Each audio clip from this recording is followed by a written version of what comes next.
асуулт үг тустай явж байгаа шүү. За ер нь бол анх асуудал бол орлого нотол гэж гарсан. За энэ асуудал дээр Монгол Ардын намын баг хурал шийдвэр гаргасан. Ерөнхий сайдаас асууж байгаа нь энэ ер нь хэр үндэслэлтэй болсон юм бэ? Өнөөдрийн энэ асуудлын ярианы дийлэнх хувь нь бол хамтарсан засгийн газар буруу байсан, муухай байсан гэдэг сэдв рүү орчлоо. Засаг байгууллагатай буюу намууд хамтрахтаа 578 зүйл заалттай байгуулсан. 4 жилийн хугацаанд тодорхой зорилтуудыг тавьж хурдтай хөгжлийн төлөөх зориг гэдэг ураа бүхий мөрийн хөтөлбөрийг засгийн мөрийн хөтөлбөрийг байгуулсан. За Ардсан нам, Ардын нам хоёрын мөрийн хөтөлбөрийн ижилсэл, сонгуулийн ижилсэл энэ засгийн мөрийн хөтөлбөр дээр 85.9% буюу бараг 86%-аар нийцчихсэн учраас Ардсан намын төлөөлийн төв байгууллага бол хамтрхан зүйтэй гэдэг шийдлийг гаргасан. 1. Хоёрдугаарт 126 гишүүнтэй парламент болсон нь цаашдаа ер нь бид нар улс орны хэмжээний томоохон асуудлуудыг шийдвэрлэхийн тулд талцаж, улс төржиж, популизмдан эдэгдэж, дороо хийргэхээс илүү нийтлэг язгуур ашиг сонирхлын төлөө хамтраад явъя гэсэн ирмэлзлээр тулгуурласан. Магадгүй 28, 32 онуудад ч гэсэн 126-тай парламентын илүү олон суудал авсан нам нь бусдаа урилга тавиад хамтраад асуудлаа шийдэх ийм герман маягийн соёл тогтно гэж харж байгаа. Тэр утгаараа өнөөдрийн энэ хэлцэх асуудал дээр ер нь хамтарсан засгийн газрыг нэг удаагийн энэ хэрчмээр нь биш урт хугацаанд улс төр, эдийн засаг, төрийн онолын зүй тогтлоор нь бид нар асуудалд хандмаар байгаамаа. Ардсан намаас засагт ажилласан тэргүүн шадар сайд Луугаан төмөр эдийн засгийн томоохон төс хөтөлбөрүүдийг бол алсын хараатай харж гал атгаж ажилласан. Туван сайд олон жил гацсан байгаа олон асуудлууд дээр хувийн нэр хүндээ золиослж энэ талбарт ажилласан. Цэндийнбаатар хүү мэдээлэл технологийн салбар нь өөрөө төрийн хүртээмжийг ахиулах боломж гэдэг утгаараа иргэдэд хүртээмжтэй төрийн үйлчлэгийг сайн байлгахын төлөө ажилласан. Батсуур сайд барилгын салбарт бас шинэ платформ, шинэ реформуудыг хийхин төлөө зоригтой ажилласан. Эрдэнэ бүрэн сайд төдийлөн ил гараагүй ч гэсэн асар нухацтай бодлого барьж ажилласан. Одон туяа сайд ганцхан асуудлыг хэлэхэд эгийн голын олон жил гацсан төслийг явуулж чадж байгаа. Од хоёр сайд үнэхээр төрд царцанг байдалд бас хяналт хэрэгтэй юм аа, цэвэр агаар хэрэгтэй юм аа гэдгийг дотоод хяналт энэ зүйлийг засагт бол сайн ажилласан. Энэ чихнээсээ гал аваад эсэргүүцтэй тулгараад эхэлсэн.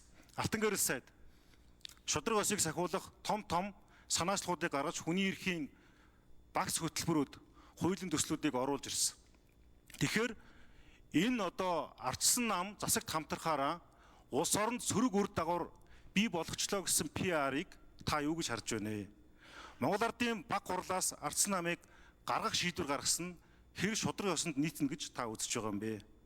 Эцэст нь хамтарсан засгийн газар түүний эсрэг дангаараа олон улсын намын засгаа байгуулна гэсэн логик бол би түр хугацааны их гэж харж байгаа. Тийм учраас эдгээр зүйлүүдэд уус ууртай хариулаач. Төгсгөлд нь саята төрийн байгуулалтын байнгын орон дээр үг хэлэхдээ хэрвээ зөвхөн орлогоо нотлох асуудал байсан бол би гараад уулзах байсан. Харин томоохон асуудлууд байгаа учраас гисэн таны хэлдгээр амаргүй нөхцөл байдлын тухай ярьж байна. Тэр яг их хурлын чуулган дээр яг тэр шалтгаануудад тайлбарлаж өгөөч. Орлогоо нотлохоос өөр ямар тодорхой үндслүүд байсан юм бэ? Эдгээр асуултуудыг асууя. За хариулт өгье. Ерөнхий сайдын микрофон. За Эрдэнэ улс гишүүний асуултанд хариулъя.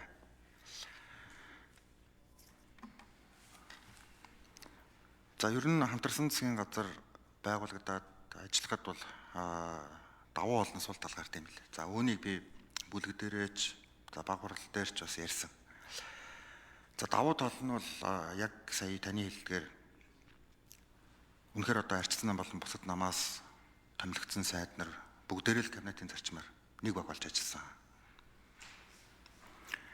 За ингээд том асуудлууд нь бол явдгийн жишээвэл саяны дурдгдсан энэ том төслүүд 10 сарын дотор бид нэр 5-6 ийм гацчихсэн шийдлүүдийг хийж чадсан.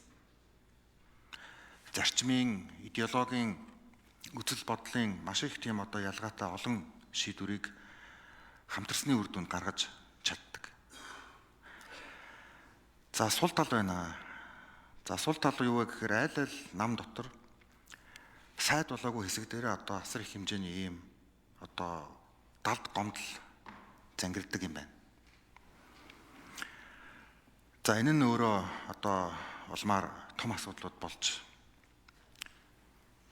за одоо хяналт боллоо гэхэд орон нутагт ийм асуудлууд үүсэж байна. За томилгоон дээр тэрийг халтсан байна. За ийм агентлаг дээр байгаа хүн ийм мэдээллүүдийг аваад байна. Энэ өөрөө одоо дараа дараагийн асуудал дээр сөрөг янз бүрийн одоо ийм улс төрийн үр дагавар дагуулж болцсохгүй байна. Таны хувьд одоо арчсан намд арай илүү хөтлөгдөж байна.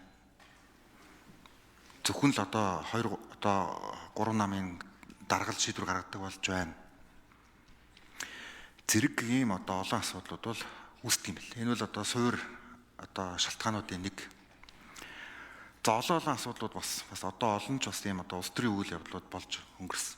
За энэ бүх зүйл дээр л одоо бүлэг дээр байнга л би хамтарсан засгийн газрыг хамгаалахын төлөө одоо ажилласаар л байсан. Сүүл рүү яг үнэ хэлэх жоохон ганцаардаж гисэн. Бархаа болж гисэн. Тайлбарлаад нэмэргүй болж гисэн. Ийм зүйлүүд болдгийм байлээ. Тийм учраас би өнөөдөр бас итгэл хөдлөх хэсэг тухайн асуудлыг ярьж байгаа ч гэсэн би дараагийн одоо засгийн газар дараагийн одоо парламентын гишүүдэд бас сургамжилж үлдээсэй. Тийм учраас нуугаадах зүйл байхгүй, илэн далангүй ярьчих нь өөрөө төрийн протоколд ингээ үлдэх зүйтэй баха гэж батсан. За орлого нотолтой холбоотой асуудлыг би 5 сарын 23-нд авилттай тэмцэх газар өгсөн. За энэ бүх асуудлуудыг өнөөдөр ч гэсэн би одоо нээлттэй тэрнгүү хариулахад бол бэлэн байгаа. Сая төрийн байгуулалтын байнгын орондоо ч асуусан. Нэмэлт. За нэмэлт 1 минут үгүй. Гэхдээ энэ асуудлыг яг аваад үзэхэд 23 настай тусдаа амьдарч байгаа хүн хин нэг хүнд хайр сэтгэлтэй болоод бүгж авч өгсөний төлөө засгийн газар хоцрол цаашдаа энэ их олон геополитикийн сорилт дундуур тогтворгүй байдал үүснэ. Тийм учраас би өргөдлөө өгөөгүй.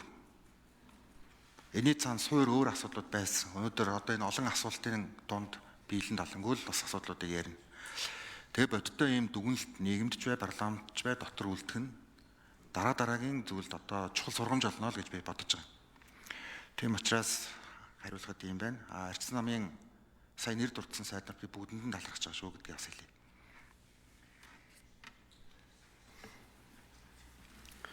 За тагвамдын дор чанагч